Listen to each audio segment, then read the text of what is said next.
Okay. Hello everyone, welcome back. If you're new here, I am Molly and I do book content here on YouTube. And I hope my hair doesn't look too messy. It's kind of one of those styles that you're kind of supposed to look a little bit messy, but I hope when I watch this back, I won't be like, ooh, Molly, why did you do that? Hopefully I don't, but there we go. Anyway, so I am here with a very long-awaited book haul, and I have a gigantic collection of books. I think I've bought all the books. I think there's no more left in England because I have a lot of books. Some things aren't specifically books, but related to actually not related to it, but they're related to crafty type of things, so I'm adding those in. I have a lot to get through, so I'm just going to blam through it, but I'm going to put a disclaimer here first. Most of these books I have never read, or don't know the authors, so I don't know about things like content, stuff like that, so yeah, just be aware of that. They're not necessarily recommendations, because the odd one I have read from this collection of books, but most I haven't. So yeah, and I also have things from giveaways or like competition type things where I've won, you know, money for stuff, or I've won a thing. So I will talk about those when I get to them, and mention who I got them from and all of that. So I'm trying to think where to start, because a lot of these books I don't know when I got them. It doesn't matter what order I go in, but yes, yeah, I am hating the more I look at my face, my hair. I mean, shall we put it down and see what happens? Sorry guys, I probably should have decided to try this before talking, but I didn't, so there we go.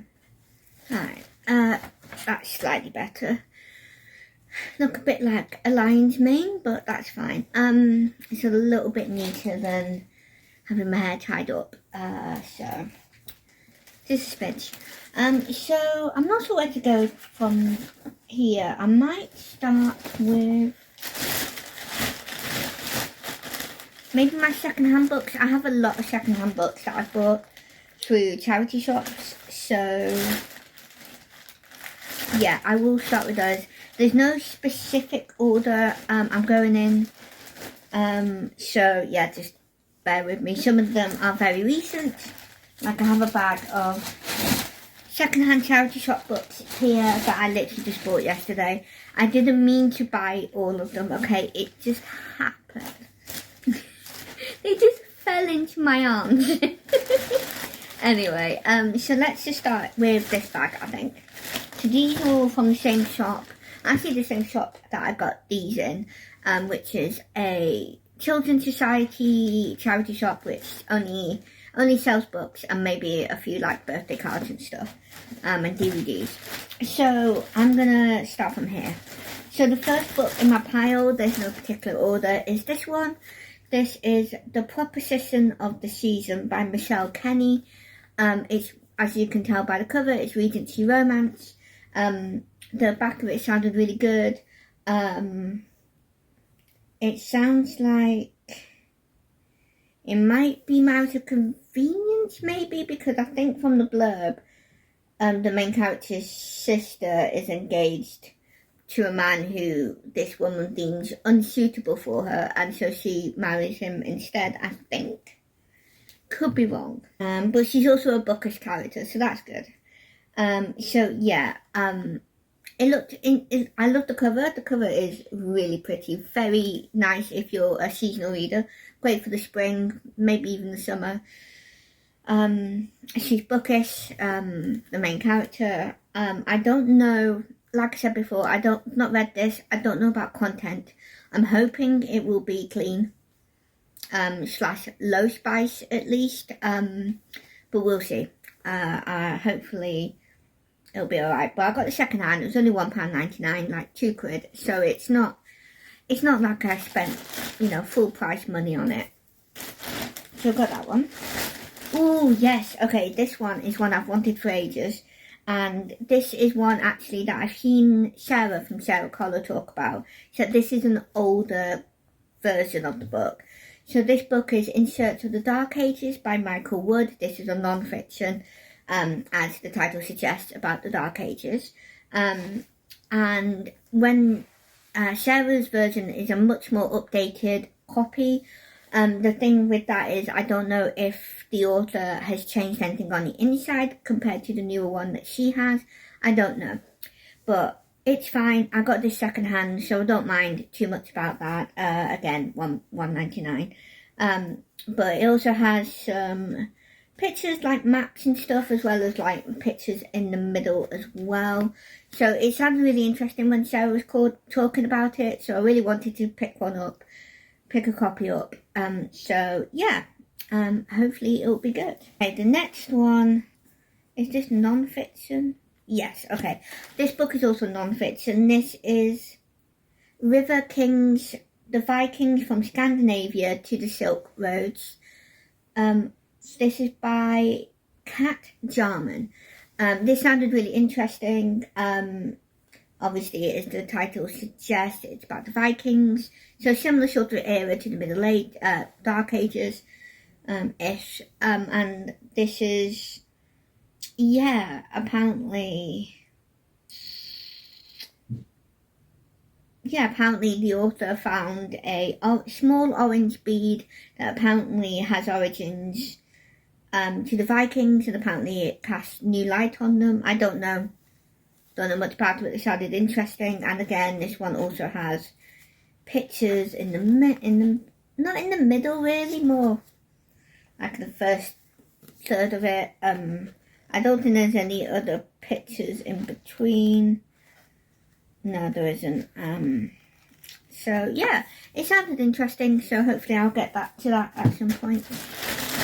And then the last one is, I think this is also a non-fiction, but this is old. Well, I say old, it's not actually as old as I thought.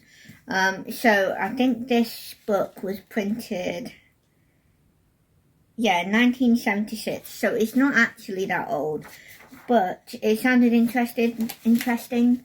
So this book is called Mankind and Mother Earth, A Narrative History of the World by Arnold Toynbee, I think. So it says it on the side there, but the charity shop puts a paper on the front. It sounded interesting. Again, it's very thorough, this one. So it goes all the way from like the Earth, I think, up to modern day-ish. Yeah, up to about 1970s. So it goes through a lot of different times, definitely times that I'm interested in. Like there's stuff on the Hellenistic part of the world, the Byzantine world. It's, you know, the Huns and Mesoamerican, and Egypt and Syrians, all sorts. There's a lot in this. It seems interesting. Apparently there's maps on the back as well, and an index. So it sounded interesting, so I thought I'd give it a look. So that's those. I might put these back in the bag. This one is from the same shop. I accidentally stopped my recording. So these books are the ones I just bought yesterday. These are from the same charity shop as the ones I was just showing you. So I bought a lot of books this time. There was just so many good ones. I just couldn't help it. So the first one, I was really excited. Did my books fall? Yes. Yes, they did. This first book in the pile, again, no particular order, is one I was really excited about. So if any of you have seen my wrap up from last month, I read Jurassic Park for the first time. And guess what I found when I went to the charity shop yesterday? The Lost World. Again, mass market paperback. I didn't mind because it kind of sort of matches the copy I have, which is also mass market paperback, except obviously this is a different cover, and it's really cool. So if any of you have seen like those bookmarks that kind of change when you move them, like the picture kind of changes a little bit, that's what this does. So on this one, I don't know how well you can see it, there's one there of like probably T-Rex roaring, and then there's another one where it's just your typical side profile of a dinosaur like you often see. It's hard to tell because you can actually see both, but which isn't that surprising really. But I got really excited. It means I can read The Lost World now because I wanted to, so that's good. Then the next three I'm going to do all together because they are a trilogy, and it's quite a famous one, one that I've heard a bit about, and it sounds interesting, and I was like, well, to be honest, they're only like, again, £2 each. So I was like, you know what, why not? So I got the trilogy by Robin Hobb, the Farseer trilogy. Again, I think these are probably what you would call mass market paperbacks again. So I've got the first one, which is Assassin's Apprentice. Then I've got the second one, Royal Assassin. And then the third one, Assassin's Quest. Now I know these are popular, but again, I've not read them. So I don't know about content, but it's fantasy. You know, I like my fantasy, and I've heard Robin Hood is really good, and I've never read her books. So I thought, well, I'll give them a try. So again, second-hand. So if I don't like them or don't get to them, it's not a big deal. It's not like I paid full price. So that's good. This next one is also one I've been wanting to read, so it's really cool I found it. It's actually quite a nice cover. I like the other cover as well, but this one's cool. And that is You Are Fatally Invited by Andy Pliego or Pliego. This is a thriller, murder mystery as well, I think. It sounded really good when I've heard people talking about it, and so I wanted to give it a read as well. So yeah, I'm really pleased I picked that up. The next one is also fantasy. It's one I've heard of. Again, I don't know about content. But I think this is probably YA, so hopefully the content's not too bad. And when I say content, usually I mean sexual content. I have a high tolerance for most other types of content, like swearing, stuff like that. But yeah, so this is the book Nevernight by J. Kristoff. I've heard of this before. You know, I think it's a really popular book / I think it's a series. So I thought I would give it a try. I say fantasy, but Sci-Fi Now have blurbed it as well. So I don't know, maybe it's sci-fi fantasy because Robin Hobb also blurbed it, and I know Robin Hobb's fantasy. I don't know. But it's certainly definitely fantasy, if not fantasy sci-fi. It's supposed to be good. It sounded good. I did read the blurb before buying it because I wasn't too sure. But it's your typical sort of YA fantasy. Yeah, your typical sort of YA fantasy sort of theme. But it sounds good. So if it ends up not working out, it was only £2. So yeah. This is a book I feel like I've heard of before, but I've never read it. But the blurb sounded really good, so I was like, I want to pick that up. So this book is The City of Dreaming Books by Walter, I'm going to butcher his name, Mowers. That's how you spell it anyway. It sounded interesting. I really like the cover. I was drawn in by it, and we've got like a goblin character that reminds me of Dobby from Harry Potter, and this book's on the cover, and it sounded really good. So apparently a young writer has an unpublished, no, he finds a manuscript, I think, and there's a mystery surrounding the author of that manuscript, and he goes to the City of Dreaming Books, and he basically falls into clutches of an evil genius, apparently. And then you're trying to get into that bag. Go on then. What? She's getting in the other bag. Bean, you cannot get in the bag. I'm sorry, but you're not a book. Or anything else you put into bags.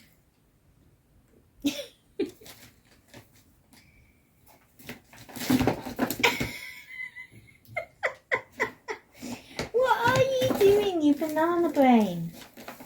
What are you up to? Are you causing trouble? You're like, excuse me. Oh no. Boop.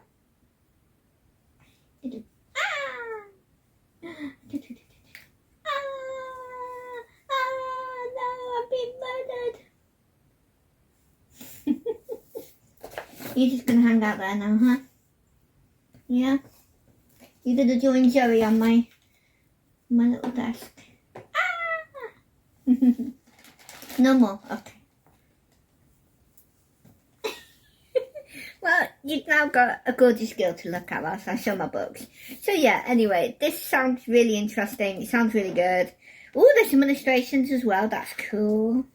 I do love a good illustration. Look at that. That's weird, isn't it? So yeah, this was the last book I got in the bag that my cat was in. And again, I think I might put them back in the bag. So then hopefully she doesn't get tempted.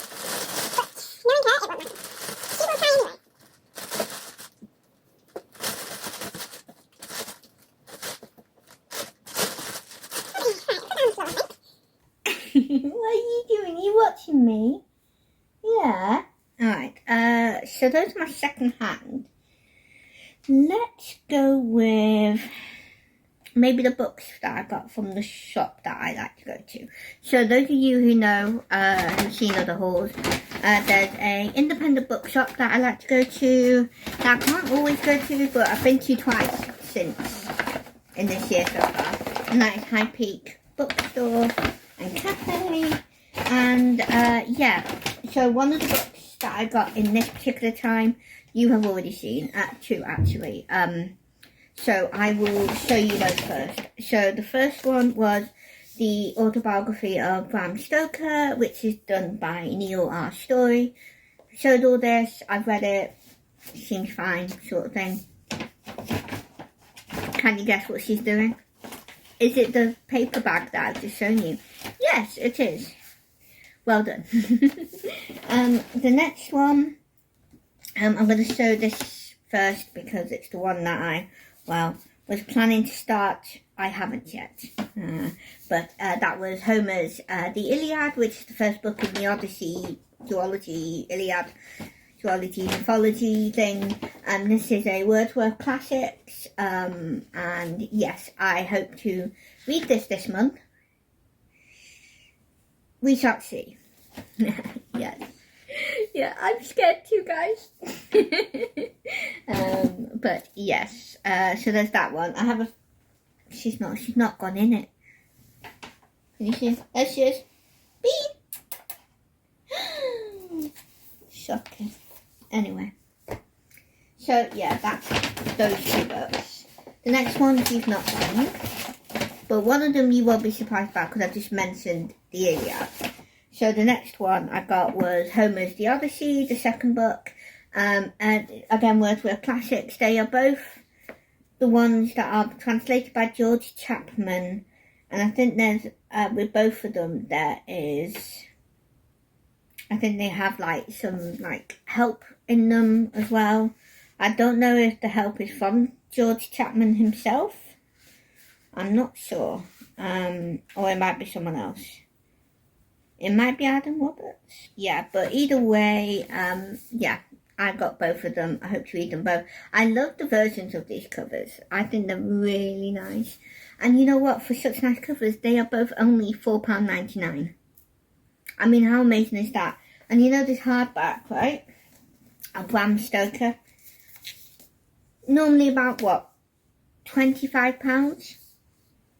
I got it for £9.99. £10.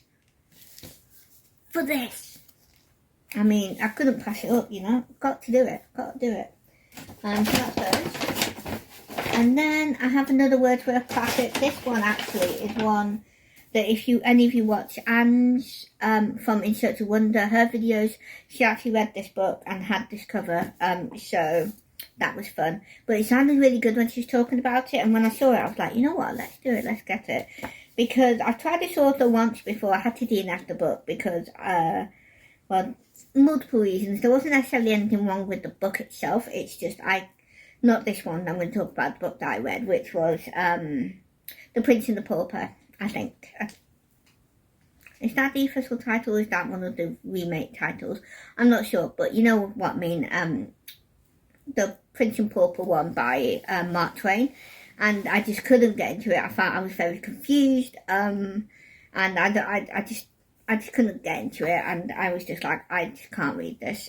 So I stopped. But hopefully I'll have a better time with this one. And that is The Innocents Abroad by Mark Twain. It's a great cover. I love it. And from what Anne was saying, it's actually quite funny. They're going around the world, as the title suggests. So yeah, it sounded really funny. It sounded good. So I wanted to give it a try. Hopefully I'll have better luck with it, with that one. And then the last book from this particular trip is another, well, you could say non-fiction loosely, it's mythology, so you know, just it's not technically not really non-fiction, but it's sort of classed as a part of non-fiction. And I picked up a version of Greek mythology. This is by Robert Garland. It sounded interesting. What I don't know is how many of the Greek myths are in here, whether it's all of them or only a selection. I'm not sure, but it seems to have pretty much a lot of the ones that you know of. It's got Apollos, you've got Oedipus, you've got Prometheus, Persephone, Apollo and Orion, and Zeus, so it certainly has at least the more popular ones at least. Apparently this one is a little bit different from a lot of the versions of Greek mythology that we can pick up and read. Apparently it gives the characters a chance to tell their stories in their own words. So I'm not sure what that means. But yeah, so that's those. Hey guys, sorry for the mess. I'm just editing my video and I just realised that I forgot a couple of books. You'll have seen these in my summer reading challenge that I'm taking, well, it's not my summer reading challenge, but Chantel's one that she's doing that I'm taking part in. There's a couple of books on there that I forgot to mention. One of them is The Pride and Prejudice by Jane Austen. Completely forgot to get this out, so there is that one. Again, the Wordsworth classics. This is also from that bookshop. I'll probably put this in with the clips where I'm talking about the books I got with this, because I got this at the same time. So yeah, completely forgot, but there it is. Gorgeous cover, I like that one.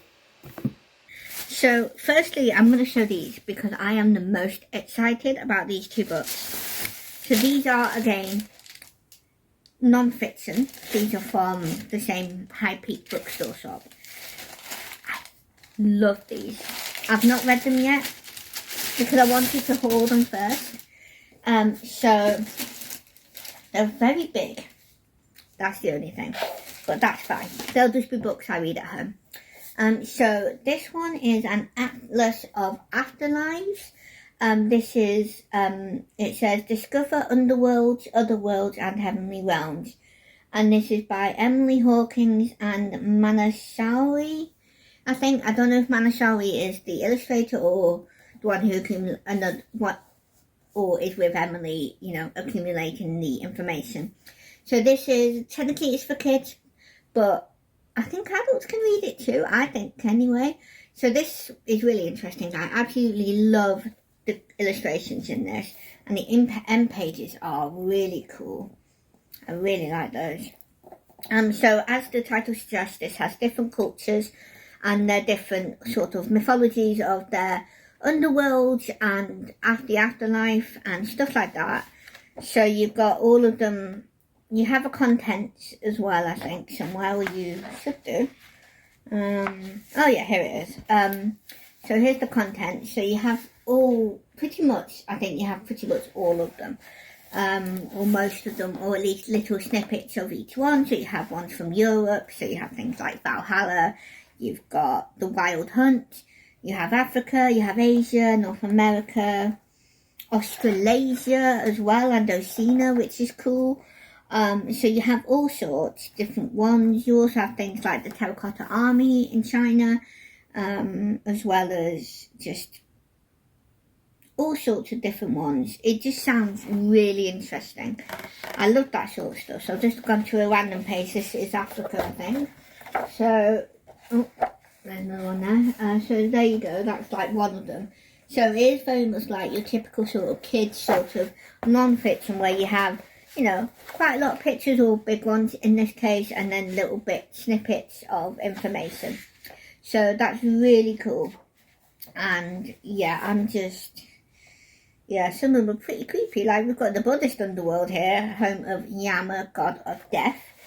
And I've got to say that looks pretty creepy to me, I'm not going to lie. But yeah, it sounded really interesting. It looks really good. This is the back of the book there.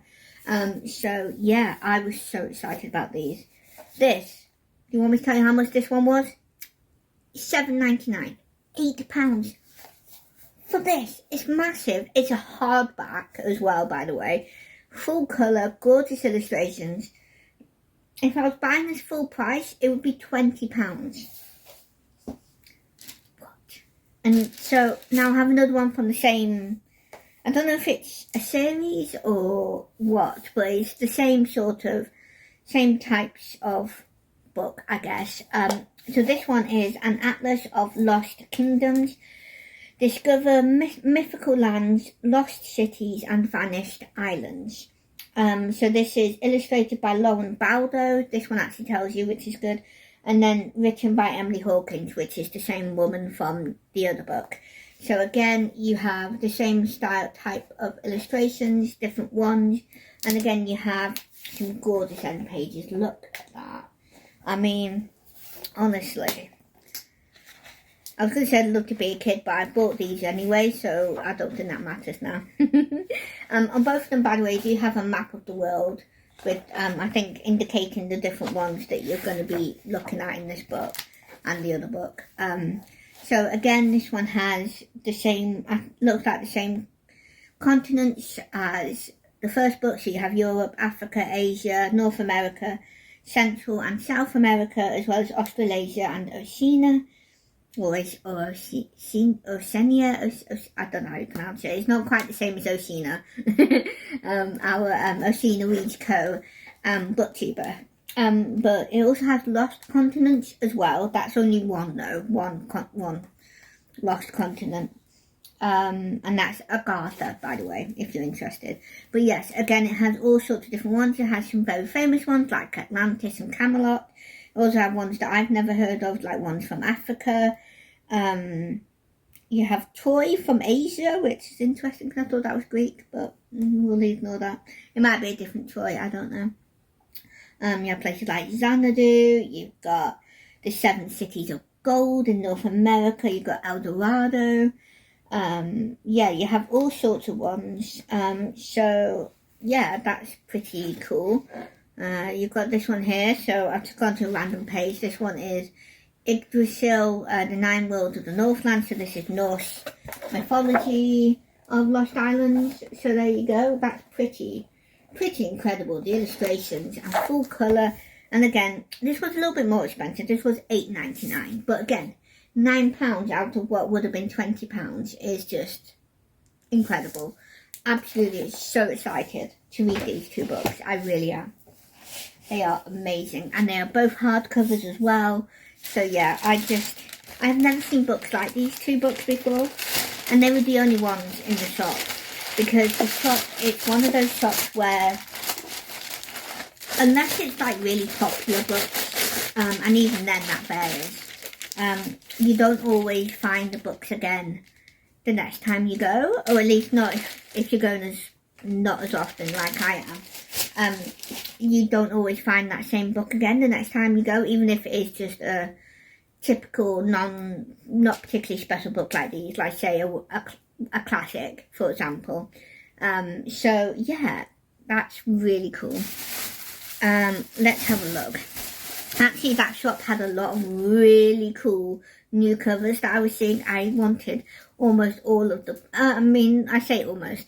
In reality, if I had all the money and all the space in the world, I would buy them just for the covers, even if I never read them. Especially because a lot of them were classics. They had like new covers. So good. So yeah, they had a lot. It looked like they had a lot of new stock recently, and that was why. So, okay, so, yeah, I have a lot of books here, so let's have a look at them. So I'll put them here. Alright, so, most of these books now are continuation of the High Peak bookstore. So, the first one is one I've heard of before. I don't know about content because I think it's like thriller or maybe even horror. But it's YA, and it reminds me of, the title reminds me of Dracula. So I think it is vampire related. So this, and I think this is the first one. It's considered a mystery as well. So maybe I don't know how much horror is in it. Maybe it's not actually very horror based, but I don't know because I've not read it. But this is Mina and the Undead. This is by Amy McCall.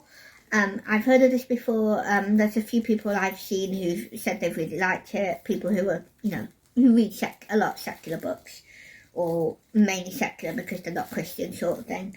This was like $2.99, so I thought, you know what, let's pick it up. I just picked up the first one. I'm pretty sure it's the first one. But it sounded interesting. Obviously, if any of you have read Dracula, Mina is one of the women in the book.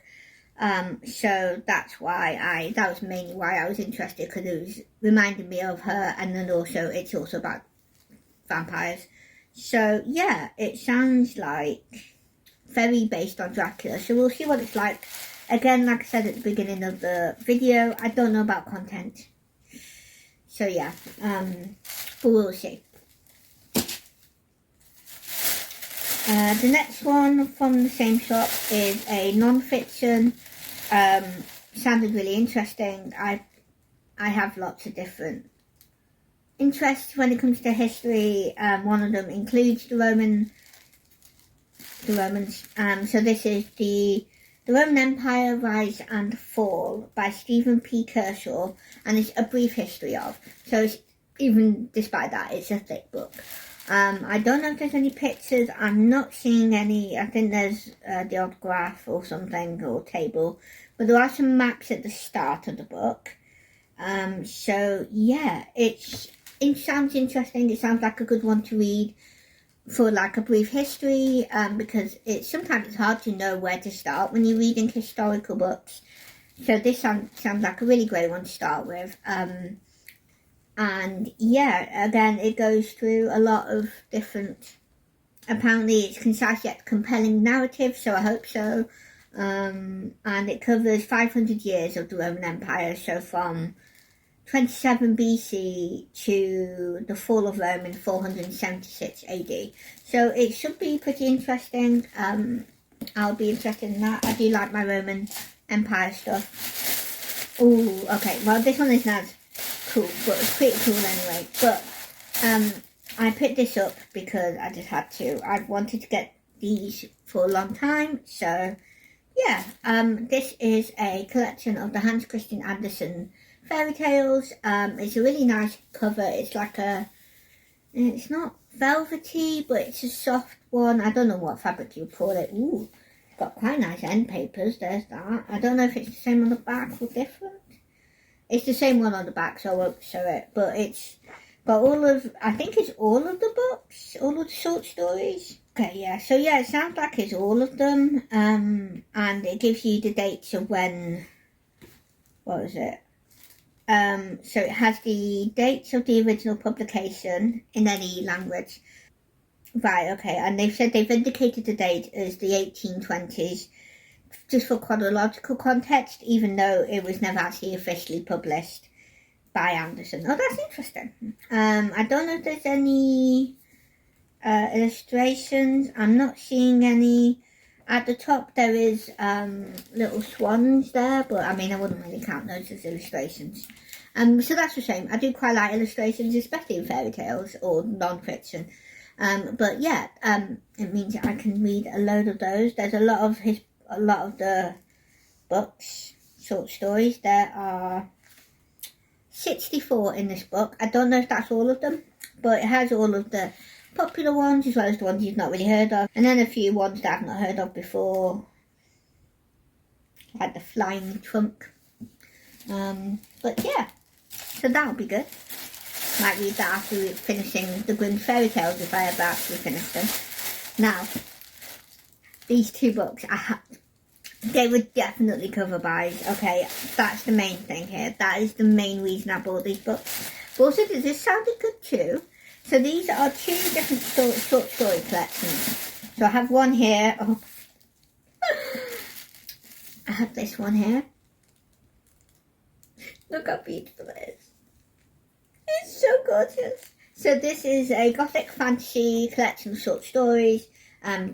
One of them is Lost Atlantis short stories. I think is it specifically about Atlantis, or is it just different ones? I think it is specifically Atlantis, but it just I just had to get it because Atlantis is, I do love those sorts of like lost city sort of, is it real, is it not real sort of things. I've said it before about things like vampires, like Dracul.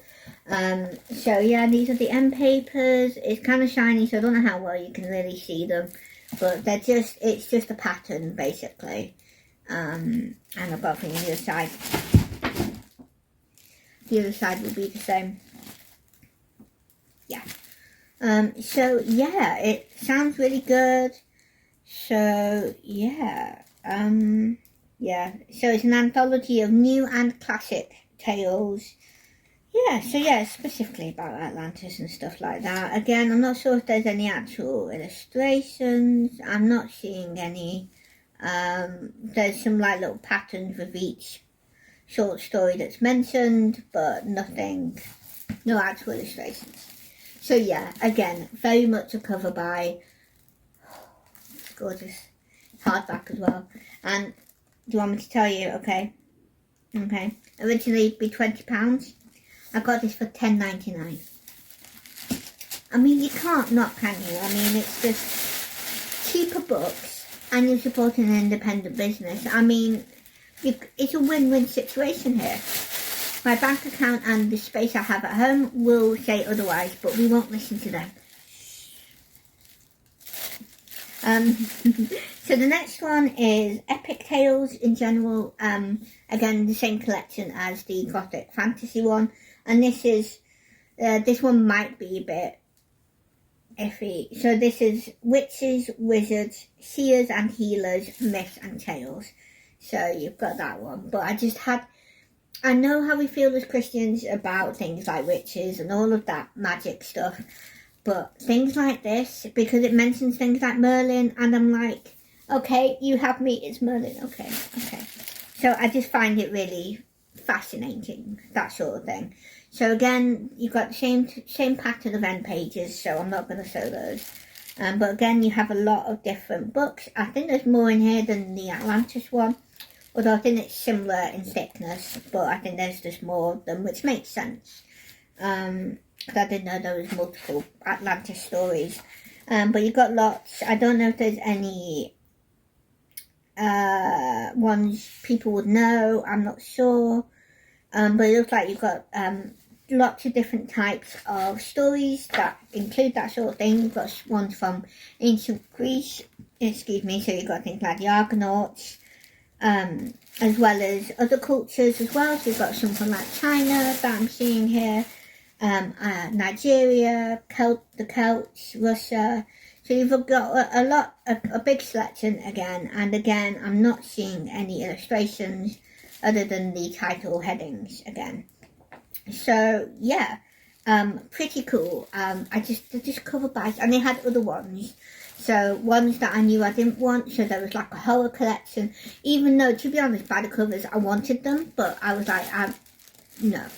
But they had ones like horror. They had some other ones as well. I think some of them were ones I've already kind of have, like the Grimm fairy tale type ones. I think I could be wrong though. But either way, I had to contain myself. I didn't do very well, but there we go.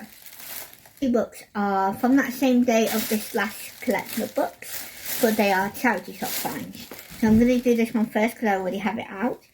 And this is Edith Wharton's The Age of Innocence, and this is another Wordsworth classic. So I like the ones that I picked up from the High Peak bookstore. So that was cool. So I got this. This was again £1.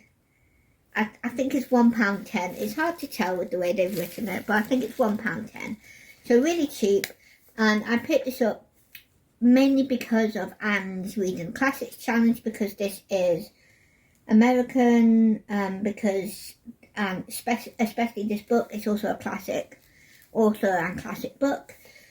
So this is set against the backdrop of the upper class New York society during the 1870s. So there we go. So I'll have that specifically for this year's reading challenge. I'm not sure which one. There's a few prompts that I could use this book for, including this month's, which is set in America.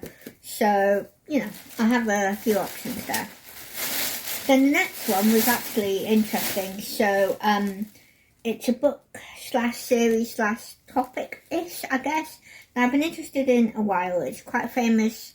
She's quite famous historical fiction author, especially for the sort of times, so like the Tudor times and stuff like that. And this one is called The Six Tudor Queens, and this is Catherine of Aragon, the True Queen. This is book 1. I figured it out. Yeah, because it says here the first of Henry's queens. So, yeah. This is about Catherine of Aragon. I've wanted to start this series for a while. It's kind of intimidating because of how big it is. But it also sounds good. I wanted to give her a try. Again, I don't know about content. But, yeah. So that's cool. So those are all the books I got. Then I have some extra book, well, apart from one thing, extra book adjacent things. But first I'm going to put these books back, and then I will show you. At around that time of going to that bookstore, there was a sort of coffee morning type thing at my local church that I go to, where, you know, they kind of meet up, have a cup of coffee, tea. Sometimes there's snacks like biscuits or pastries, or tea cakes, stuff like that, like breakfasty, snacky sort of things. And at this one that we went to, there was a stall. It had a lot of different things. Some of them were things that were bought. Like there was a couple of books, for example. I didn't get those. Few. But there were other things as well, like some craft things that were made. Like there was some hats that were either, I think she said crocheted, I think. Either that or knitted. But there were also bookmarks, which is why I said they were book adjacent stuff. But not all of them were bookmarks. So one thing I did get was a hat that she did. It's a really nice one, I think. I'll try it on for you. It's very 1920s style. So it's this hat here, and obviously, like I said, it is quite 1920s. It's blue. Not really. It's more supposed to be, you know, blue gradient, but has that slight stripy look to it because of that. I think it's about, because obviously it's probably hard to do gradient if they're different yarns, which is what they are. So yeah, this is the hat. It was £3. So I'll put it on for you, don't worry. It's on the big side, but it's quite nice. I quite like it a little bit. I don't actually know which way to do it though, because of like this bit, I'm like, I don't know which way around is the right way. I don't think it really matters, but yeah, it's definitely given me 1920s vibes. slightly. But yeah, it's crocheted, nice little fancy hat. So I got that. And then I got, I think, I got 3 bookmarks. Again, they were crocheted, but I just had to. So one of them is a flower one, which are quite common for crafty sort of bookmarks. So there's this one here, which is a white flower. There are different ones, different colours and stuff. I decided to go to white. Not sure why, I couldn't really decide, and I thought white was a bit different. So I got that. And then I got a cross. So obviously these can be used for bookmarks, but she said some people kind of like with a rosary type of thing, but not necessarily if you want to hold something whilst you're praying. You can also use it for that as well. I'll just use it as a bookmark because I don't really do things like that. But yeah, it's a lovely pink. I love that pink. And then I had to get another one because this one has a tassel, and I was like, I really want a tassel. So I got this one as well. Again, it's cross. Again, pink, but a lighter pink. And it's got tassels. And again, this is a bookmark. So yeah, I now have 3 more bookmarks. Don't know where I'm going to keep them because they won't fit in my bookmark mug, because obviously they're kind of fabricy, quite big. But yeah, so I got those, and they were £3, £1, and £1.50. So not expensive. So yes, that was nice. I'm gonna show you the ones I just bought for myself, and then there were some that I either won or bought because of winning things, giveaways, kind of. But I'll talk about those in a minute. So these are the books that I picked up recently. Again, 1 or 2 of them are ones you have already seen me show, but I'm just going to show them again anyway as official haul. So this first one is How to Read a Book by Mortimer J. Adler and Charles Van Doren. This is a non-fiction on how to read a book, and this is the book that Anna's going through at the moment for the summer school thing, so going through that. Part 2 is very difficult. I am struggling, partly because of the amount of pages I have to read each day. My maths isn't great, but I think I calculated it to about 19 pages a day for part 2. So yeah, but there we go, we've got that one. The next one you have technically seen as well, and that is Project Hail Mary by Andy Weir. I love this book, had to get it, so I got it. We all know it. So the next one is really, I forgot this. Okay, this next book I was wrong about. So this next book was actually from High Peak Bookstore. Completely forgot. And that is 24 Hours in Ancient Egypt by Donald P. Ryan. A Day in the Life of the People Who Lived There. And again, if this looks familiar, it's the same series as the one that I got from a charity shop, which is about ancient Greece. Again, same thing, 24 hours, and it follows everyone from the top, the pharaohs in this case, or, the Greeks, emperors, all the way down to like slaves and just ordinary people. And this is the same thing, but in ancient Egypt. So this is like fishermen, pharaoh, midwives, priestesses. So yeah, this is the same series, I guess, because it's the same style of cover. But what's interesting is that it's a different author. So the one in Greece, I couldn't pronounce his name. I still can't. But this one is by Donald P. Ryan, which is a different author. And so that was really interesting. It kind of makes sense, I guess. Not everyone is going to be knowing much about one or the other of them. So I guess it makes sense. But yeah, this is also one I got from the High Peak Bookstore. But I forgot. And this was for £4.99, £5. And I can't remember which time I got it. But that doesn't really matter. So yeah. So yeah, back to these. So these, actually, all of these are from Amazon, by the way. The ones I've just shown you, the How to Read a Book and Project Hail Mary.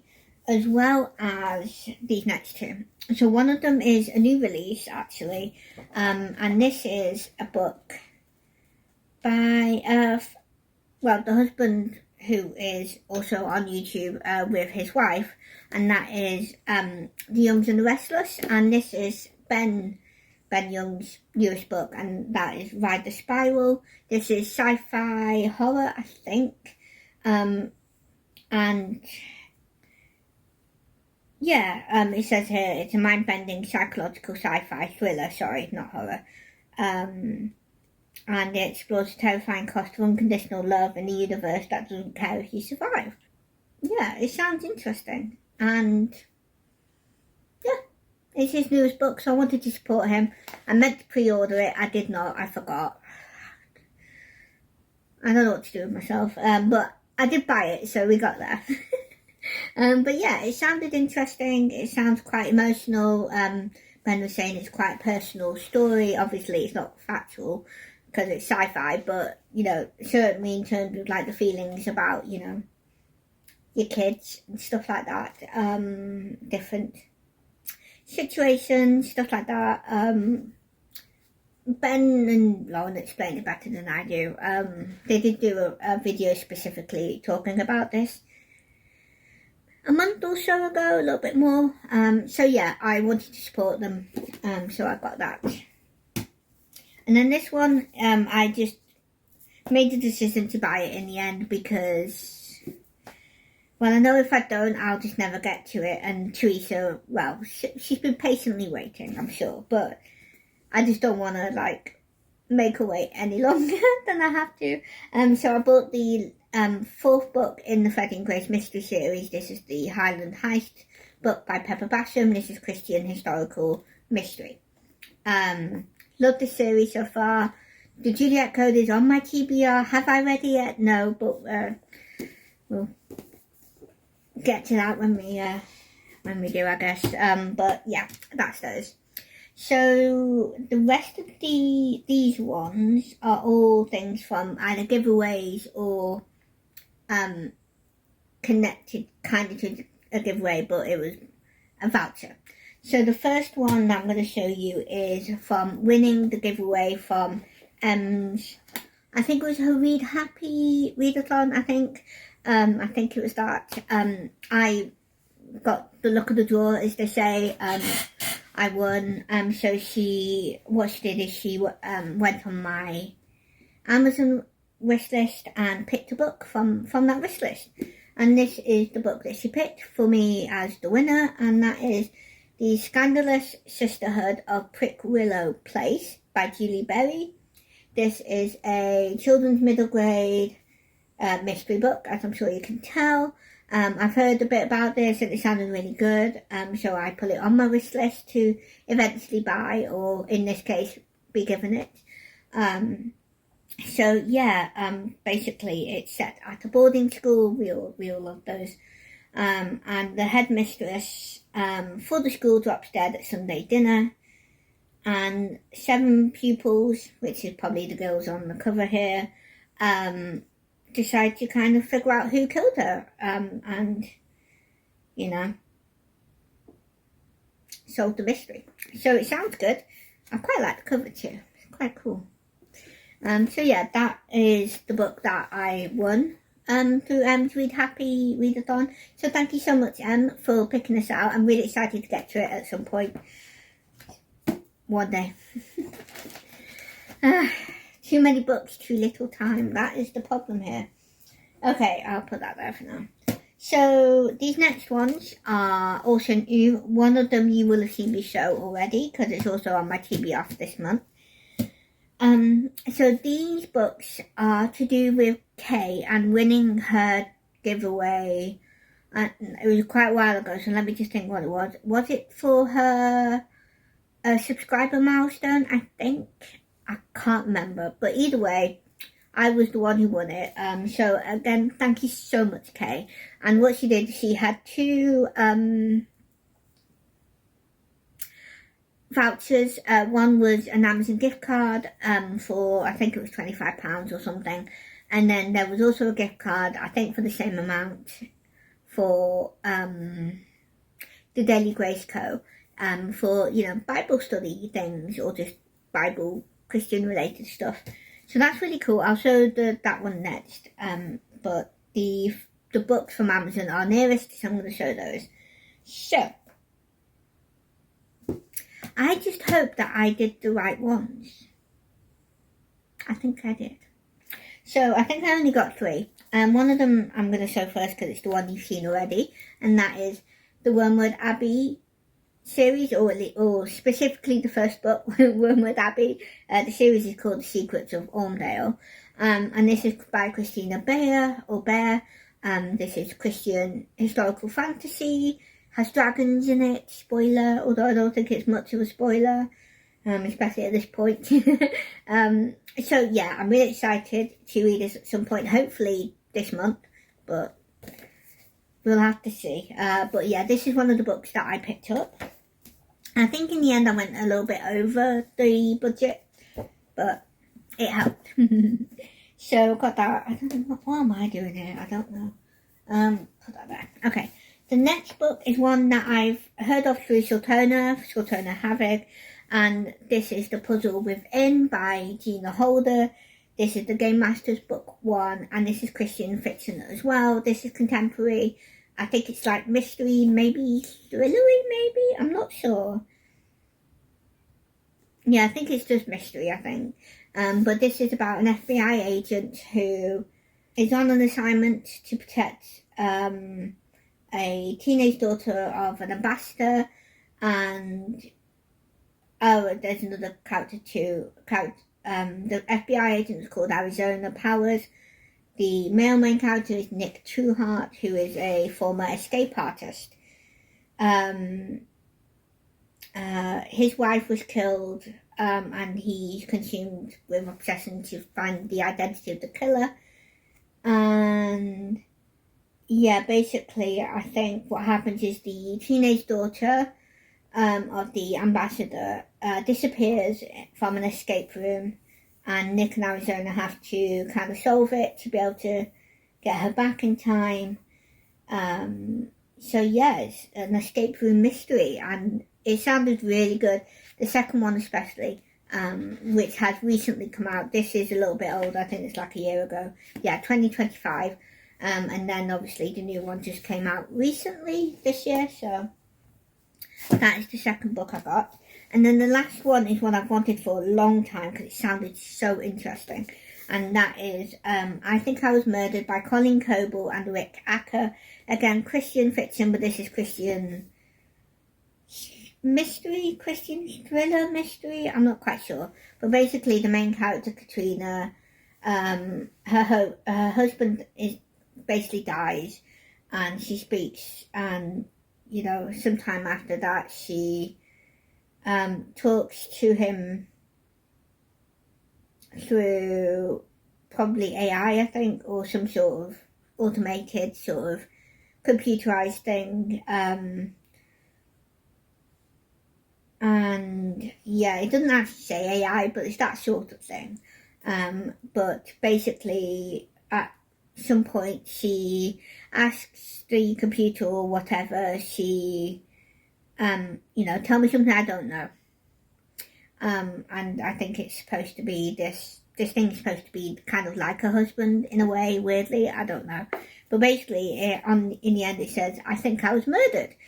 And that is what got me. I was like, whoa, that's cool. Okay. So yeah, I guess it's like a mystery to figure out if he was murdered and by who and all of that stuff.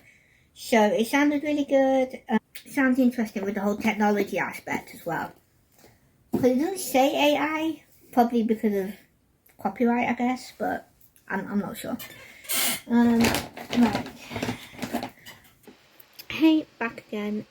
So there's the second book that I forgot to mention that I bought. I think this is one of the ones that I got, that I got with the Amazon voucher that I got from Kay, from her giveaway. So I'm going to show you that. Again, you've seen it in the Summer Reading Challenge video that I did. And that is What If We Met in a Bookstore by Callie McClay. This is apparently I think the author's Christian, I think, but I'm not sure if the book is. I think it is, but if it isn't, it should at least be clean. Although, judging from my last experience with an author who's a Christian, her book wasn't clean. So, it wasn't supposed to be Christian fiction, but anyway, if you've seen my wrap-up, you'll know what book I'm talking about. But hopefully this should have some Christian faith in it. I know, I can't remember who I heard it from. I think it might have been Chantel or someone else. And I think I've heard it's good, so it should be good. So yeah, those are the 2 books I forgot to add. So that is it for editing Molly, looking beautiful. A bit messy, but I look fine. Trying to be nice to myself. But yeah, that's it from editing future Molly, and I'll let you get back to the scheduled programming of past me. Because of Kay's giveaway, these are the books that I picked up from the Daily Grace Co. It was a bit more expensive than the giveaway card because even though they ship internationally, I live in the UK and I have to pay a whatever it is, like a international tax or whatever it is. So it was a little bit more spenny than the original thing, but that's fine, that's just the way it goes. I didn't get much anyway because I knew about that, because, excuse me, if you don't know, I have bought from Daily Grace Co before, but only once. So I was already aware of that, and I think I probably double checked. But these specific books sounded really interesting. They sounded like something I kind of need at the moment, as well as just genuinely interesting. So the first one is Good Christian Girl, Hope in Christ When You Feel Like You Don't Measure Up. This sounded really interesting. It doesn't say who the author is, it just says the Daily Grace Co, so I assume whoever does these is Daily Grace Co. But it was mainly because of basically the kind of the blurb, I guess. It says, do you feel stuck in your spiritual journey? Do you ever feel tempted to put on the mask of the good Christian girl? And it's basically talking about if you still struggle with sin, doubts and spiritual plateaus, you're not alone. And basically it just sounds like a really good, uplifting sort of encouragement for those of us who feel a bit stuck in our faith, because I do feel like I've been a Christian since 2020, kind of like end of summer sort of time of 2020. So it's been about coming up to 6 years, and I do sometimes, even though I know I'm not where I was, that bit I always know. In terms of my spiritual journey in general, I do feel like I'm a little bit stuck. I don't feel like I'm changing much. Now, obviously, it's only been 6 years, so it could just be me. But that's what this book sounds like it's good for. So, yeah, I don't know if it's any good. It sounded good, so I'd like to give that a try. I don't know if this is like a devotional or just like a typical book. It's in plastic, so I haven't looked at it. I should probably. But yeah, it sounds good. It's hardback as well. It's a lovely little book. There we go. I'm going to look under the cover. Oh, nice. So it's pretty similar there. Quite nice. So yeah, let's have a look. Is it a devotional? No, so yeah, it's more like a proper book. So it has different chapters and stuff. So yeah, it sounds good. Hopefully, hopefully it will be useful and encouraging. The next one is another Bible study. Yeah, it's like a kind of like a Bible study type of thing. I was going to say kind of like a devotional, but not really. It's not really a devotional, I don't think anyway. I could be wrong though. But this one is Stand Firm, Putting on the Full Armour of God. This is something that I do struggle with. I struggle with a lot of things, this. But yes, it's a study Bible, study book. Yeah, it sounded interesting when I read the blurb. on the website. Yeah, it sounded good anyway. Something to that, when I read it, I don't know much about it now, but it sounded like it was a good one for me, because it's something I do struggle with. Yeah, it sounded good anyway, so sorry I'm not talking much about these. There's no blurbs, and I don't really remember much of what I read on the website, so that's why. But I basically bought all of these because it sounded like something I needed, so I wanted to get them and see what they're like. So this last one is In Christ Alone, a study on the book of Romans. When I read the blurb, it sounded something really useful that I needed to read and study. I don't know, but it sounded interesting. It sounded like something I needed to read through. It says the key themes in this book are salvation, unity, justification, sanctification, glorification, and theology. It sounded really good. It talks about how to apply the theology of Romans to your life, as well as addressing complex passages in the letter to the Romans as well. But in more of an easy to understand language, as well as pointing you back, obviously, to Jesus. So yeah, it sounded really good. It's a nice little cover, and I like that it's spiral bound as well. It certainly looks interesting. Again, it's a study book. It's quite a big one, so it'll probably take a while to go through. But yeah, that is all of those. The next giveaway thing is from Teresa from Creatively Faithful. So last year she was doing a creative journaling series and course, and at the end there was a giveaway that people could be entered into, and so I joined in with that. With watching the videos and interacting with Teresa and stuff like that, so I was one of the people who could have won it, and I did. I've been really blessed this year with the amount of giveaways I've won. I've not expected it.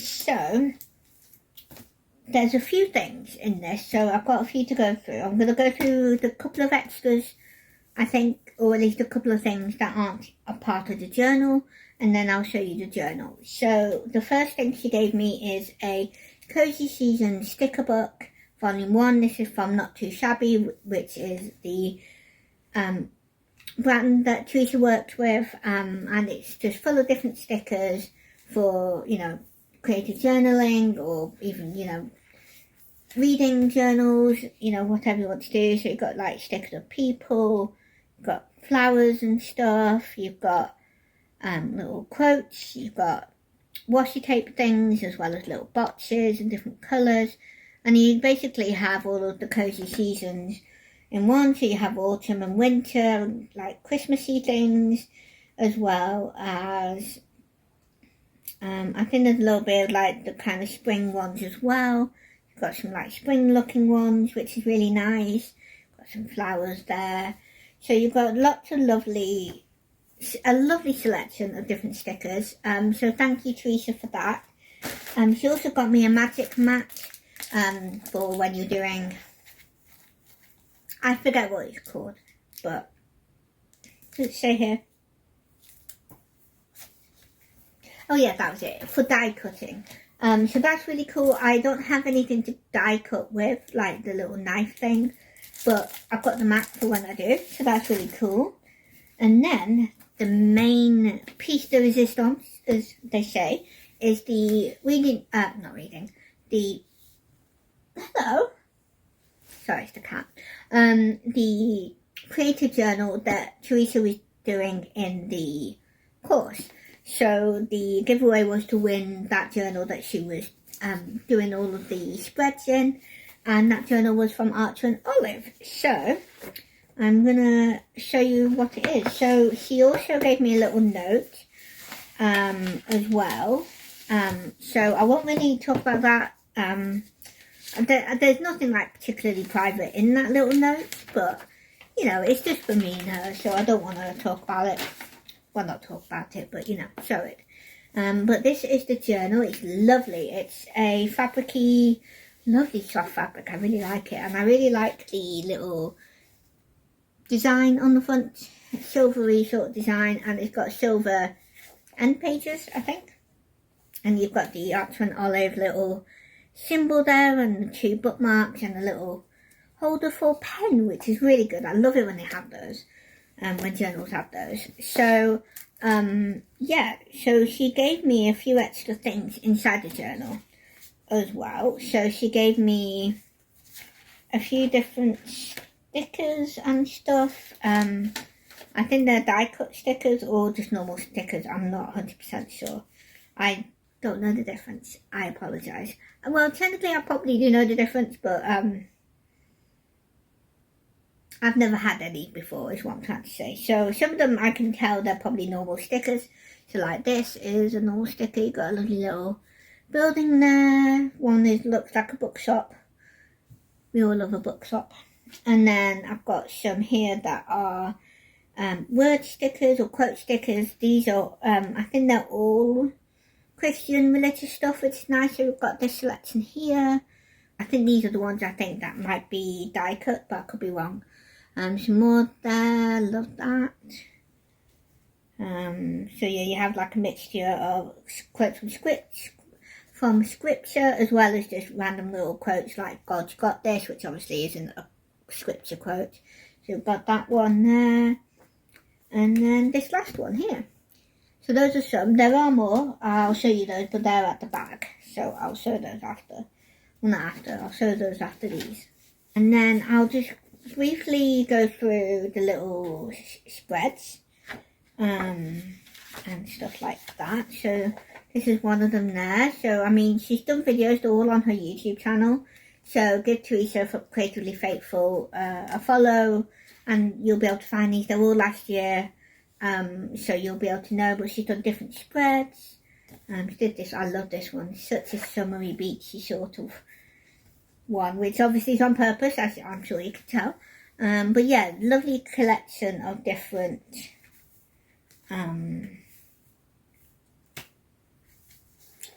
things. So you've got a little Dutch door there. I think her little note to me is on the back, I think, if I remember correctly. So yeah, so she did a few spreads, and then there's like the majority of the book is just empty. As you can see, there's nothing there. So I've got the rest of the book to use as well for what I want, which is cool. And then, yeah, so here you go. I'll just show you about, just briefly. So there's her little note there to me, which is lovely. And you've got a lovely little spread on it as well, which is very cute. I love it. And so we've got all those. And then it's like Archman Olive. It has a little pouch. And there's a few little extra things in here. So we have some pet tape stickers, as well as some little, I don't know what you call them, like little things to sort of stick in your journal and use for whatever you want, sort of thing. So again, I will show you all these. Okay, so these are the different ones. So I have some sticker there of a coffee pot. I think. Hang on. Yeah, coffee pot. Sorry. For a second now, I thought it looked like a little lamp. But no, yeah, it's a coffee pot. And then we've got this one here, which is a little quote. Coffee is always a good idea. I 100% agree with that. I would also agree if it said tea.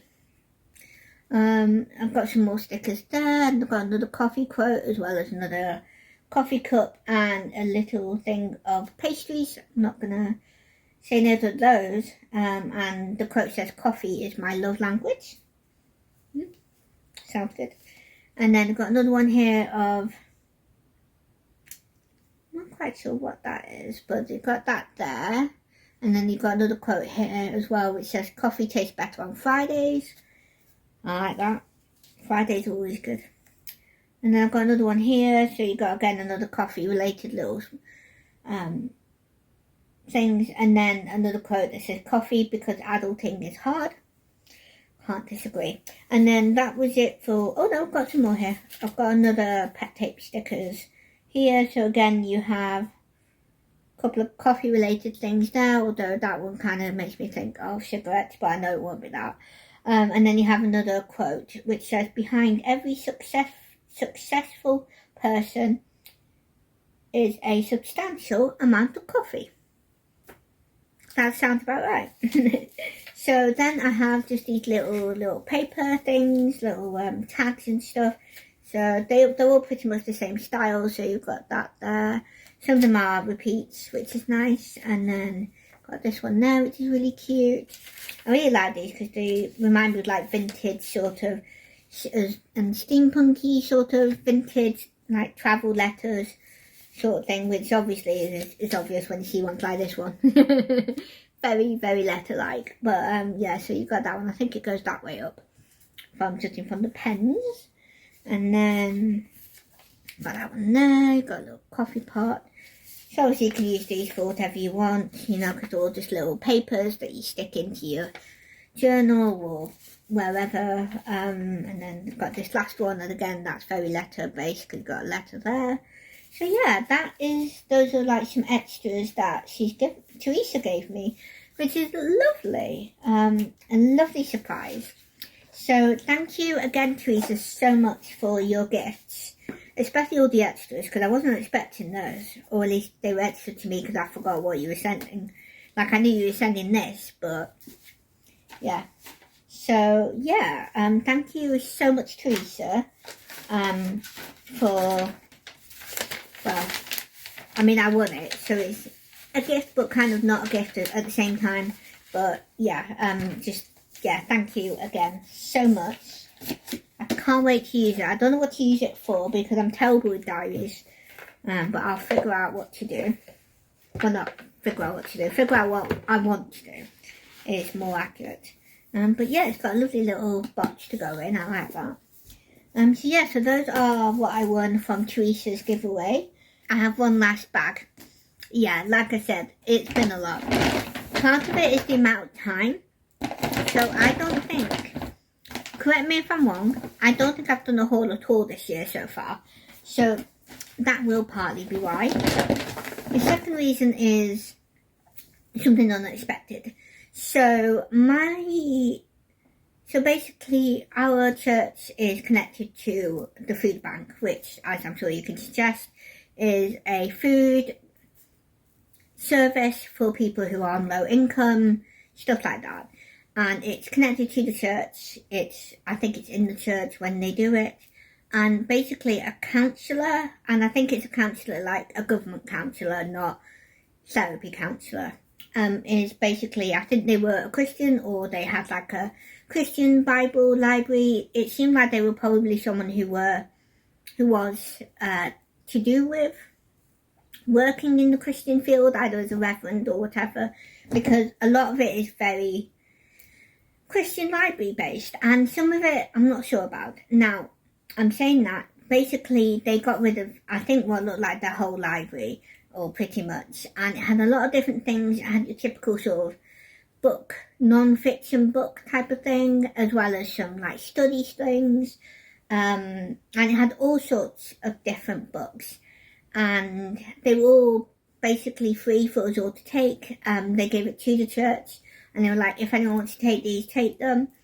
And the church was like, if you want to give a donation to the church specifically for these books, then obviously that's fine too. But otherwise they are free, you can take as many as you want, sort of thing. And I did do a few different trips to get these books, because there were so many. I'm sure they kept adding more and I just didn't know. There was a lot of books. So there's no particular order. The first two are the most recent ones. So yeah, and one of the two that I picked up was unexpected. I haven't checked the prices for it, but I know they're not cheap. So this first one is a encyclopedia. This is the New Lion Encyclopedia of the Bible, edited by John Drain. This looked really good. As it suggests, it's an encyclopedia. Has some really nice end pages. I don't know how recent it is, this book, publication-wise, but I'm sure it's pretty good. So it has also, it's, a reference book, as I'm sure you can tell by the word encyclopedia. And basically it has all sorts of different topics, different questions, and stuff like that. And it's just really interesting. So it has different things. It will have an index as well as the contents. and it has different things like the sort of cultural things they do with it, to do with like a new baby. So you've got that. It's very good for kids or, you know, schools, stuff like that. But it has all sorts of different things. It looks like you've got stuff to do with specific books of the Bible. So you've got ones from like, you know, the prophets, Genesis. You've got stuff on Jesus himself, as well as different cultures at the time. So like you've got this one here, which is like about death and the afterlife. So it seems very, very thorough, as well as just nicely spaced out where it's not too overwhelming. And it's got lots of different illustrations, stuff like that. So it just looks really interesting. I really want to read this. Yeah. So yeah, that's good. Be great for studies as well if you want to do like context and, you know, the different countries or places in the area. So yeah, that was really good. I really wanted that. And then this is the one I was talking about, where I think these are actually quite expensive. So I found the Strong's Concordance. You know, the thing we use for doing word studies, if you don't know. So this I had to pick up because I do like my Bible study. I don't necessarily talk much about it. I don't do very many word studies, and you can get free websites where you can get the information you need for things like word studies or just Bible study in general. But yeah, I thought I had to pick this up because I know that these are not easy to get hold of, because I think they're pretty expensive. It's massive. This is like a big of the big ones. So this is the Strong's Concordance. Apparently it's the most accurate and complete Strong's Concordance ever published. Now, saying that, I think this is like 20 years old, so do be aware of that. I think I looked, when I saw it say that, I was like, wow, how old is it? But yeah, it's not. Yeah, here we go. So this version was 2001. So yeah, 25 years old. So I'm sure there might still be things that maybe could be updated, maybe not. I don't know. I mean, how much updating do you need to do with something that's already been written, like the Bible? I don't know. But either way, it'll be useful for word studies, especially because it was free. I was like, I'm not gonna pass up on that. I just can't. Yeah, all of these books are all not in specific order, so they're all different things. So we'll see how we get on. So this one is a book I've heard of, and I've heard people talk about, and I was like, well, if it's free, I'm going to take it. So I found A Purpose-Driven Life by Rick Warren. So I know it's popular. I know a lot of people really like it. It's really good. So I was like, that sounds like some good reading. So that'll be good. And then this one. This one I wasn't too sure about, because I think this is based on an actual person's life, but it might be interesting to see what it's like. So this is My So-Called Life as a Proverbs 31 Wife, a 1-year experiment and its surprising results. This is by Sarah Horn. It sounded interesting. I don't know how useful it'll be or how good it'll be, but apparently it's supposed to be humorous as well as having humility, apparently. So and that's the blurb, but I'm not necessarily saying that she's saying that. But yes, it sounded interesting, so yeah, we'll see what it's like. I did want to say some of these books, especially the study ones that I'll be seeing soon, I'm not quite sure whether they'll be any good. So and I'll mention it when I get to them, if any of you know if it's good or not, do let me know. But this one, I don't know if I'll actually need this, but it sounded interesting, and it's always worth a reread of things like this, just to jog your memory and your skills. But this is the Bible Basics, a study manual, revealing the joy and peace of true Christianity. It doesn't tell me who the author is, so that's not great.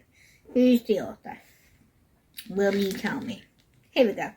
Duncan Heister, apparently. So, yeah. Oh, Surrey. He's British. Oh, okay, that's good. That's cool.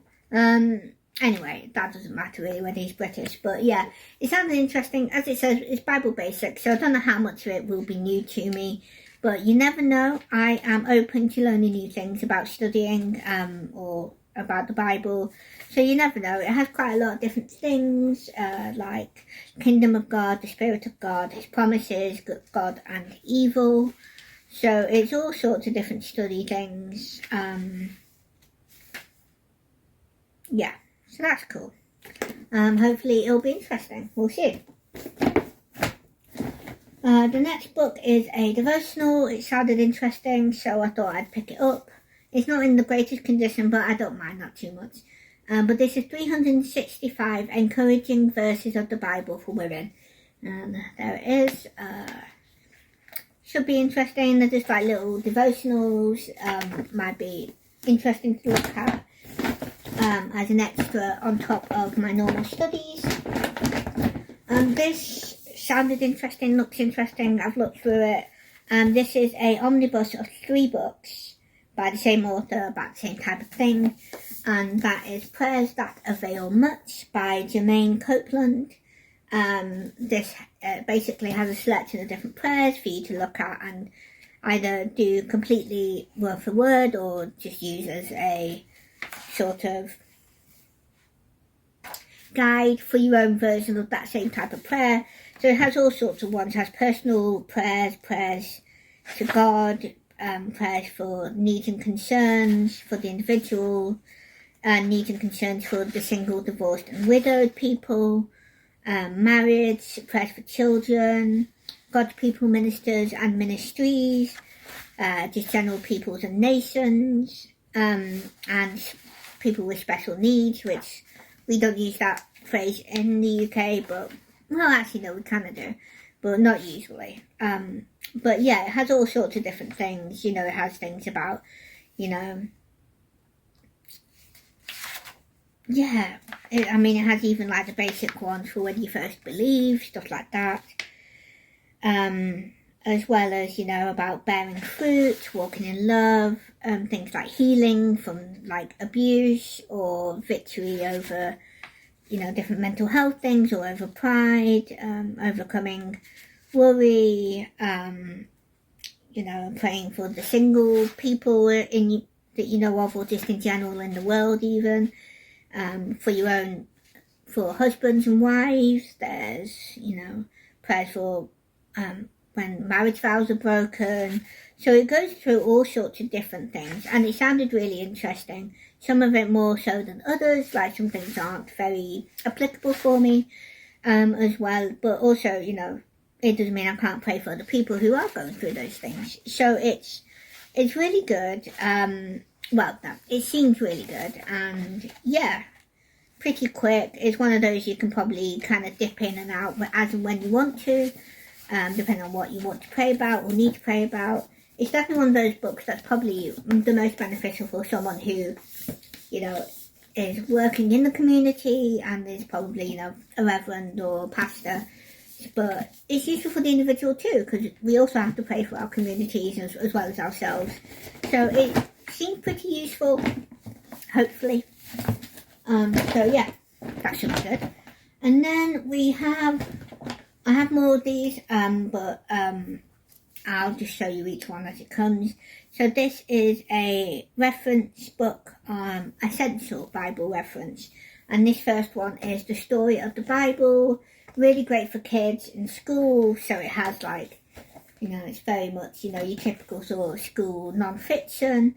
So it has like, and it's basically a history on the Bible, the book itself. So, you know, things like, you know, who wrote it, you know, the printing press, probably how it spread throughout the world, what's in it, things like that. So it's, you know, as well as like the languages as I showed you and stuff like that. So it sounded really interesting. Nice little easy sort of how it, you know, became the book that we all know. So yeah, that sounded interesting. Something more my sort of speed. I quite like easy non-fiction like that, because it's something quick to get through. Then this one is The Measure of a Christian, Studies in James 1, so I assume just chapter 1.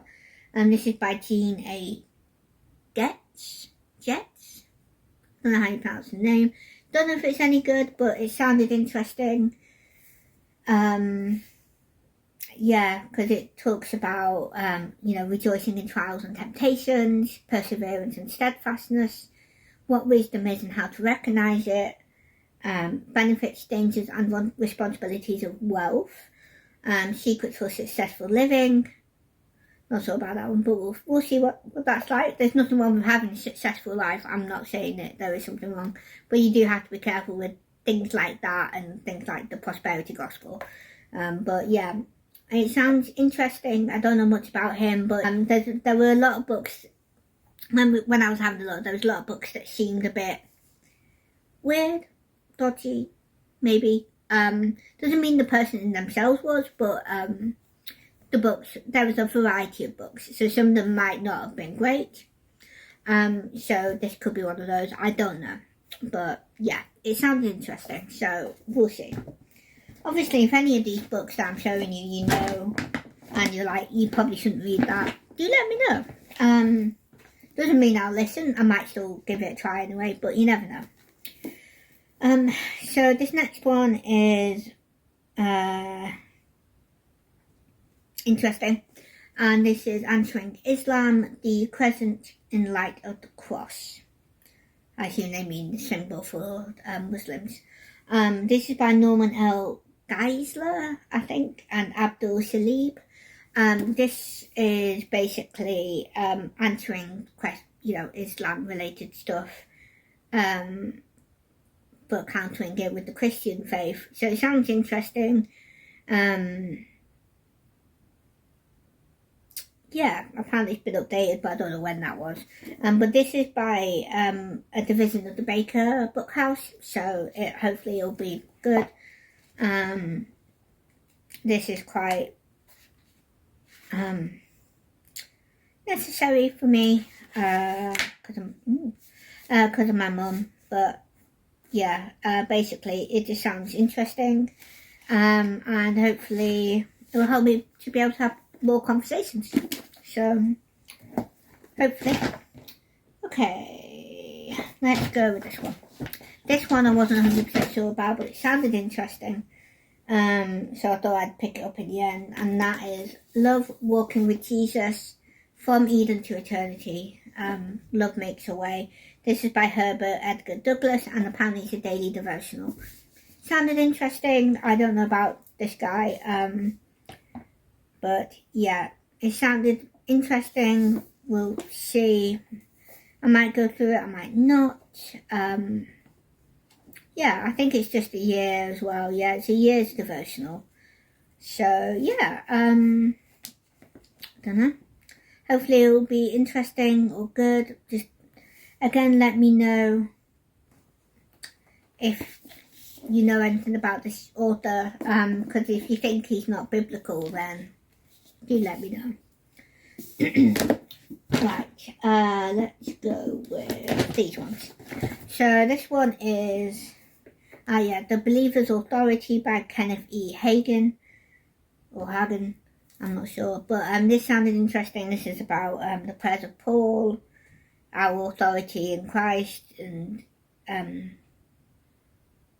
stuff like that, weapons for our warfare, how to exercise authority, how to break the power of the devil, stuff like that. It sounded interesting. It's only a short book.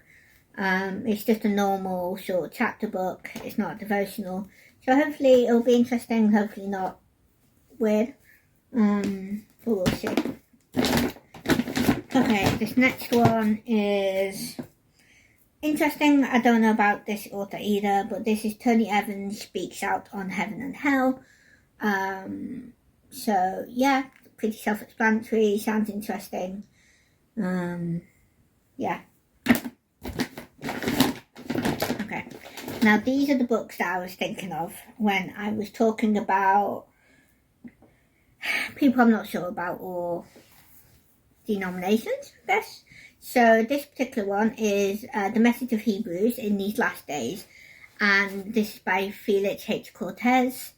So the reason why I'm not sure is because these books have this symbol on them, and apparently it's the symbol for the Seventh-day Adventist Church, or whatever the word is.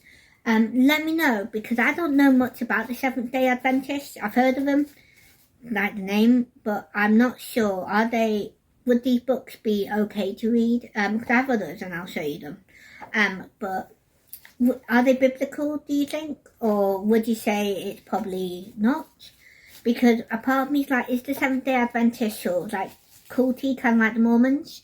Do let me know. I know Cheryl knows more about Mormonism stuff, so if she knows about it, you might be able to tell me, Cheryl, I don't know, or someone else.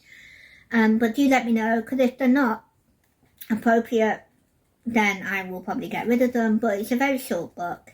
It's like a proper chapter book. It's not devotional. But yeah, this is about the end times, I guess. Yeah, it's a study of Hebrews, and it says it has stuff on insights about Christ's humanity and divinity, analysis of the meaning of the New Covenant, an explanation of the Sabbath and its observance, details about Jesus' ministry in the heavenly sanctuary, and a reassuring view of Jesus as the anchor of our hope, and so much more. So just let me know. It sounded interesting, but I wasn't too sure, because I don't know enough about Seventh-day Adventists to know whether it's appropriate or not. I think I only got a couple. Yeah, I think I only got 2 or 3 from this series because I wasn't sure about them. But these 2 in particular sounds interesting. So this one is the Book of Daniel. This is by Elias Brasil de Souza. Again, you've got Seventh-day Adventist Church symbol there. And obviously this is about the Book of Daniel. Yeah, and it's just a general Bible study. So it goes through the literary structure and historical context. Talks about the prophetic sections and application to our modern lives. So yeah, just let me know if you think these books might be useful or not. Because if they are very much not appropriate and quite misleading, then obviously I don't really want to read those necessarily. Not that I think I would be misled necessarily, but sometimes it's not worth reading, you know? This next book sounded interesting, and this is Hidden Treasures in the Book of Job, how the oldest book in the Bible answers today's scientific questions. This is by Hugh Ross. Again, this is a division of the Baker Publishing book, so hopefully it'll be pretty alright, certainly in terms of theology and stuff like that. But yeah, this is a book on Job. It answers, or at least tries to answer, questions on like the formation of the world, difference between animals and humans, cosmology, dinosaurs, global warming, and more apparently. So it sounded interesting. Again, just a normal chapter book. There's a couple of pictures, but not much. So yeah, it seemed interesting. So I've marked saved the best for last, kind of. A couple of them are not bad, they're just like studies. So so I bought 3 more. So if you remember, I was talking about the Essential Bible Reference book, and that I was talking about the one about the history of the Bible, the actual book. I picked up 3 more from that, I think. Is that from the same one, is it? Let's see. I'm not sure about that one, but 2 of them are. So I'm going to start with those, and then I'll show you the one that isn't actually by that same company or whatever. So I've got 2. So I've got one on the Apostle Paul. Again, it's about him, about his letters and the places that he was writing to. Got things like, there you go, got Philippians and Ephesians and stuff. Obviously you'll have stuff about him himself. Paul's mission, stuff like that. So again, seemed pretty interesting and useful. And then I have this one, which is a general Bible timeline reference. So you've got, all the way from the start with Abraham and probably Genesis as well as all the way up to New Testament, I would assume. It's even got like a fold-out short poster thing on the timeline. So there you go. Kind of unfolds out. I'm not going to show too much about that because it's going to be difficult to show you. But certainly great for like a school setting or like homeschool setting, or even if you're just interested, But you have things on like Jesus of Nazareth. You've got stuff on the Maccabean Revolt, Herod the Great. I think this is less pictures, but you do have some. So like you've got one there where Herod the Great is, and you've got a picture of the citadel south of Jerusalem where he was, Herod the Great. So yeah, you've got all sorts of things. It sounded interesting, so I picked it up. So those are the ones from the Essential Bible Reference collection, I guess. But this one is similar, but a different company, I guess. But similar type of book. So this is the Student Church History Timeline. This, I think, is specifically about the church. So because you've got things like the Crusaders and monks and the early church. So you do have the early church, thing. But yeah, it goes through, there's the contents there. So you've got things like the Middle Ages, the Renaissance, modern era. So that's 1918 to now / when this was published.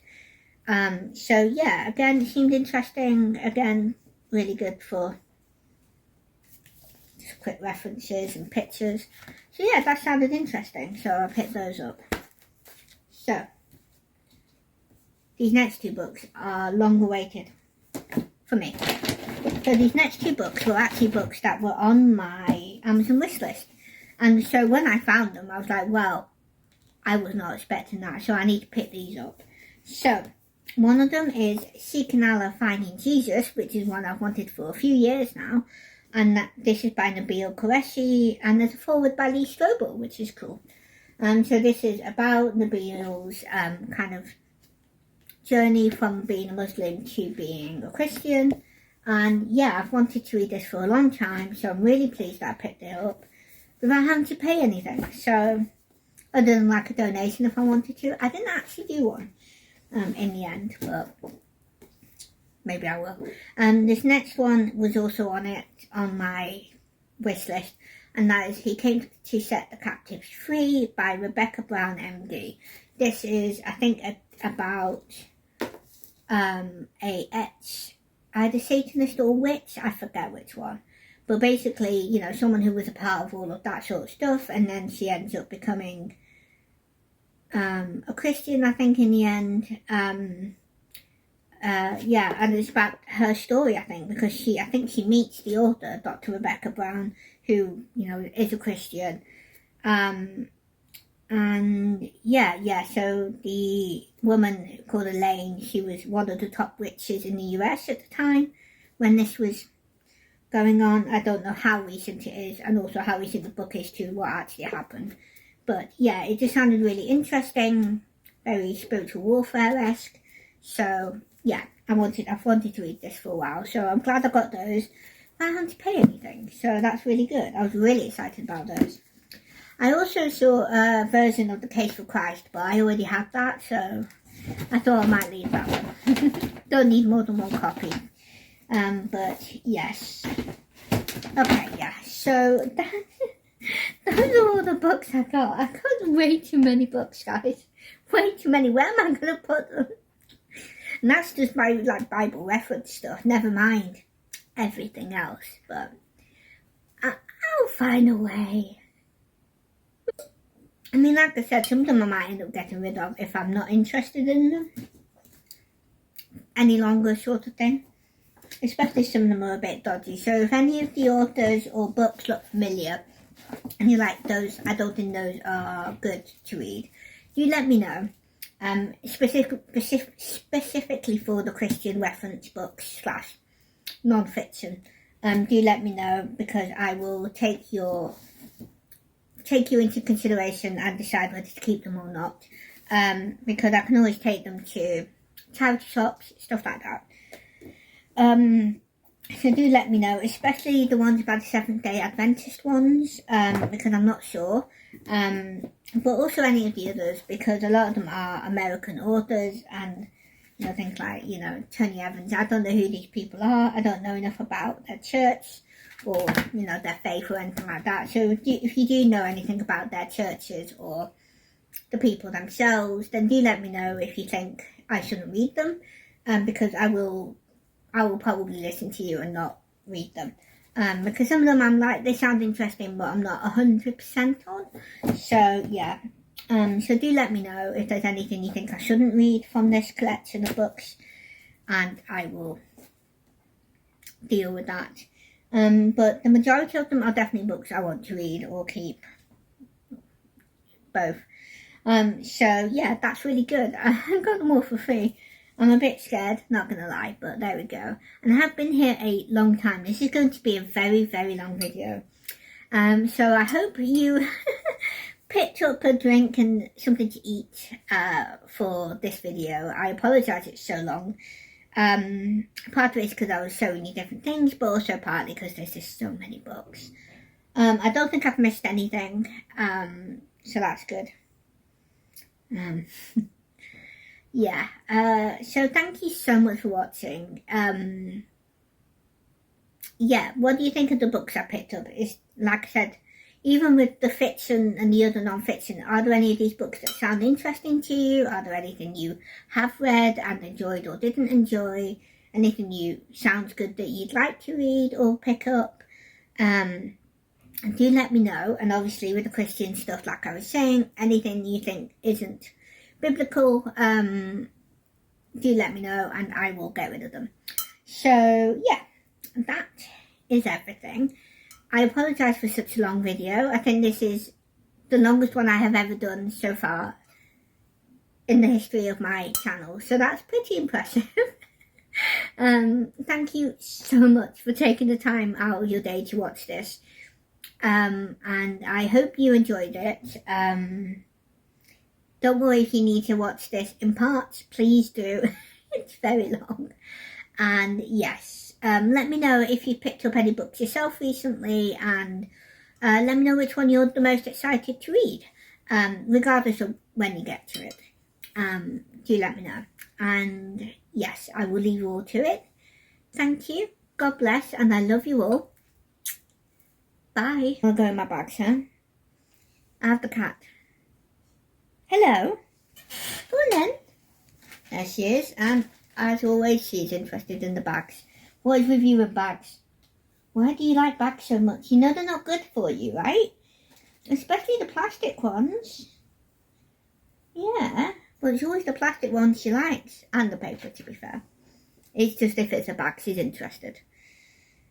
Yeah, you're eyeing up all my books, they're mine, you can't have them. What are you doing? You're going to join that pile of books, are you? You're like, I want to be one of your new books. Do you now? And then she's going to try the other one.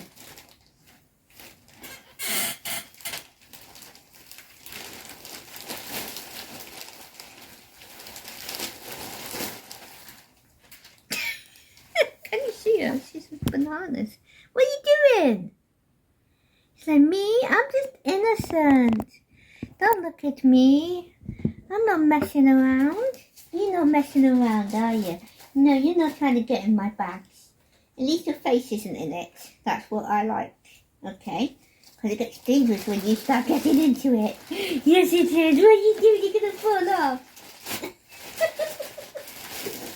What are you doing, you banana brain? This cat is absolutely nuts. What are you doing?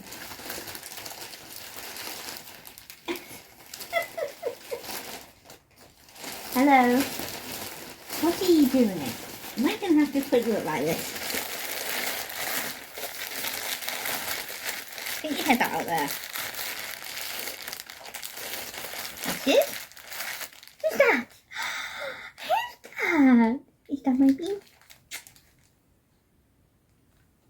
going to be like, this is the Bean Show now. So these are the books that I bought. I bought one that has different types of cat food cookbook. No, is that what you got? You got a cat cookbook. I can't say that, there's too many. A cat cookbook. Who's this? That might be. Are you going to say hello to everyone? Like, hi guys, it's not my channel. Molly's not going to talk about books because she can't pick them up. You're my princess. What's it? Oh my gosh.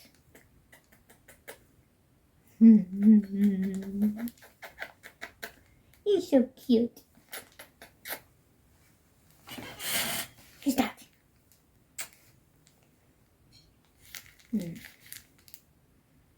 You might be. Who's that? I can see you. Who's that? Is that my finger? Boop.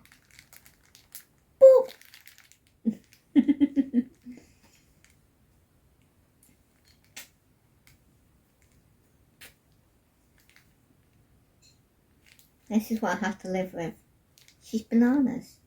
Absolutely bananas. You bananas. So yeah, the City of Dreaming books. It sounded really good. I won't be able to pick it up now, but that's okay. Is it the Bean Show now? Being the thumbnail. Yes, she already is because I have so many books. She was behind the bags and you can definitely see her. Yeah. Is that your Sophie? Bye-bye. Bye. Bye. You're the star of the show, aren't you? Yeah, is this the Bean YouTube channel now? I know what sort of things Bean would put on here, don't you? You would be bird videos, and then you would be clickbait videos of how your humans never ever feed you. Yeah, we never feed you, do we? No, we don't feed our cats. No, they're definitely not fed several times a day. Are you? No, you don't get loved. No, you don't. She's so cute. This is just video now. She's so happy. I think this is the longest I've held her in my arms. Like, ever. Yeah. Is that you in the video? Is that your blue self? You're beautiful. Yeah.